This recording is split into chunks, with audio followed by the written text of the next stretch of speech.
La Côte d'Ivoire, 322 462 km². Son système fluvio-lagunaire s'étend sur environ 550 km d'est en ouest et couvre une superficie de près de 1200 km² exploitée pour la pêche, l'aquaculture, le transport et les loisirs. Ce pays d'Afrique de l'Ouest est abondamment arrosé en eau atmosphérique, encore appelée eau de pluie. 1000 mm d'eau par an au nord, entre 1000 et 1200 au centre et 2000 mm d'eau au sud. La Côte d'Ivoire dispose de 9 bassins d'eau, dont 4 principaux, le Cavali, le Bandama, le Sassandra et la Comoé, des eaux souterraines et environ 600 barrages pour la mobilisation des ressources en eau. D'après les récentes études, la quantité d'eau mobilisable par les eaux de surface est estimée à près de 39 milliards de mètres cubes. Et les eaux souterraines sont estimées à 38 milliards de mètres cubes d'eau.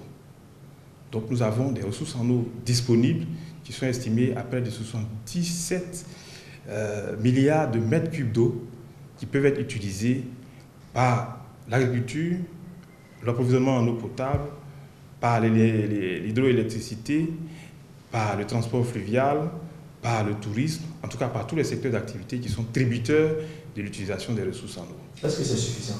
Lorsque vous prenez 77 milliards de mètres cubes, si vous convertissez en litres, ça fait 77 000 milliards de litres d'eau qui sont disponibles. Si vous divisez par la population ivoirienne, on n'est pas au bord du stress hydrique. Pour une population de 23 millions, c'est 3347,8 m³ d'eau par habitant par an, mobilisable pour 1000 m³ recommandés par habitant par an. Vous pouvez avoir 77 milliards de mètres cubes d'eau. Si l'intégrité physique de cette eau n'est pas préservée, qu'elle est polluée, vous ne disposez plus d'eau en réalité pour la consommation ni pour les autres usages.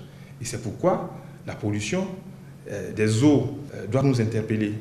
La pollution de l'eau, une préoccupation majeure pour le gouvernement. La majorité des eaux usées, issues des ménages, des industries et des activités agricoles, est restituée à la nature sans traitement. Depuis quelques années, la pollution des eaux est observée en de nombreux endroits, notamment dans les bassins hydrologiques du Bandama, de la Comoé, de la Bia, ainsi que dans certaines forêts classées. Cette situation a un impact négatif sur l'environnement, sur la santé et le bien-être de nos populations. Il nous faut sauvegarder nos fleuves, nos rivières, nos lacs et nos zones humides, afin de préserver notre santé et offrir à nos concitoyens une eau abondante et de bonne qualité. C'est une invite à une prise de conscience collective pour une gestion efficace, rationnelle et durable de l'eau pour assurer la pérennité des écosystèmes à l'occasion de la célébration de la 26e journée mondiale de l'eau.